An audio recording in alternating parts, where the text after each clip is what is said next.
مناظر خوبصورت ہیں، چلو چھو کر انہیں دیکھیں، جسے لوگ جنت کہتے ہیں، چلو چل کر اسے دیکھیں۔ کہتے ہیں اگر جنت کا ٹکڑا زمین پر دیکھنے کی چاہ ہو تو پاکستان کی سرزمین کی طرف چل نکلیں۔ خوبصورت پہاڑ، جھرنے، دور تک پھیلی ہریالی، صاف شفاف آسمان، حسین وادیاں، سحر انگیز نظارے۔ حسین اور سرسبز وادیوں کی سرزمین، اس جنت نظیر وادی کا نام ہے سوات۔ سوات صوبہ خیبر پختونخوا کا ایک کوہستانہ ضلع ہے۔ دنیا کے حسین ترین خطوں میں شامل یہ علاقہ پاکستان کے دارالحکومت اسلام آباد سے شمال مشرق کی جانب 275 کلومیٹر کے فاصلے پر واقع ہے، جبکہ صوبائی دارالحکومت پشاور سے اس کا فاصلہ 170 کلومیٹر ہے۔ مشرق کا سوئٹزرلینڈ وادی سوات، جہاں ہے دلکش نظارے، سہانا موسم، بہتے آبشاریں، ٹھاٹے مارتا دریا۔ اس حسین وادی میں موسم جیسا بھی ہو، لیکن یہاں سالہ سال ہی سیاحوں کے رش لگا رہتا ہے۔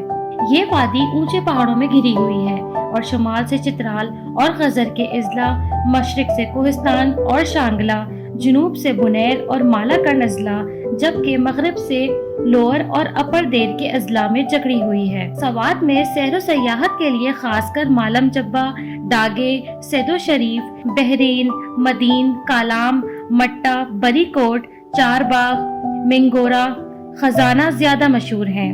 کہتے ہیں نا کچھ سفر منزل سے بھی زیادہ خوبصورت ہوتے ہیں، تو ایسے ہی اس حسین وادی کو دیکھنے کا سفر بھی اسلام آباد سے شروع ہوتا ہے۔ سچ پوچھیں تو سڑک کے راستے سفر کرنے کا اپنا مزہ ہے۔ پنڈی میں بیرو دہائی کے بس اڈے سے سوات جانے والی بس میں بیٹھے تو واہکنڈ، ایبٹ آباد اور مردان سے ہوتی ہوئی مالاکنڈ کے علاقے میں داخل ہوتی ہے اور پھر سوات کی حدود میں داخل ہو جاتی ہے، جہاں مینگورا پہنچ کر اس کا سفر ختم ہوتا ہے۔ آگے جانے کے لیے دوسری بس سے سفر کرنا ہوتا ہے۔ منگورا سے گاڑی یا بس میں خوبصورت نظاروں کا لطف اٹھاتے ہوئے، دریائے سوات کے شفاف پانی کے بہاؤ کو دیکھتے ہوئے 4 گھنٹے میں بحرین پہنچتے ہیں۔ بحرین ایک مصروف سیاحتی مرکز ہے جہاں ٹھہرنے کی مناسب ہوٹل موجود ہیں۔ اس کا نام بحرین اس لیے ہے کیونکہ یہ دریائے سوات اور دریائے درال کے سنگم پر واقع ہے۔ اس کے اطراف میں درخت اور سبز و زار دیکھنے والوں پر سحر کسی کیفیت طاری کر دیتے ہیں۔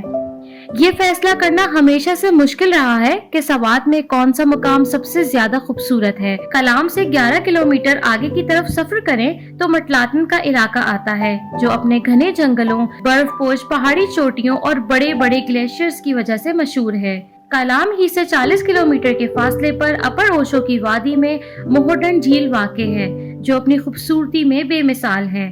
کلام سے 19 کلومیٹر کے فاصلے پر ایک اور خوبصورت جھیل ہے جسے کنڈول کہتے ہیں، جبکہ کلام میں گھنے اور بے پناہ خوبصورت جنگلات بھی موجود ہیں۔ یہ جھرنے، جھیلیں، شور مچاتا دریا بھی کانوں میں کسی خوبصورت جھنکار کی مانند لگتا ہے۔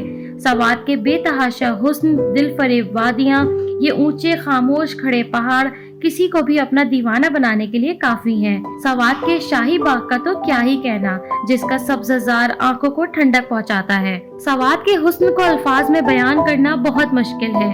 بل کھاتا شور مچاتا دریائے سوات، دلکش آبشاریں، سرسبز چراگاہوں اور لمبے لمبے درخت، آنکھوں کو ٹھنڈک دینے والا سبزہ زار، شفاف پانی کے چشمے اور سردیوں میں برف باری اور برف سے ڈھکے علاقوں کی خوبصورتی کو اگر آپ بھی دیکھنا اور محسوس کرنا چاہتے ہیں تو اسے دیکھنے کے لیے آپ کو بھی سوات جانا ہوگا۔ تو پھر چلیں جنت کی سرزمین پر۔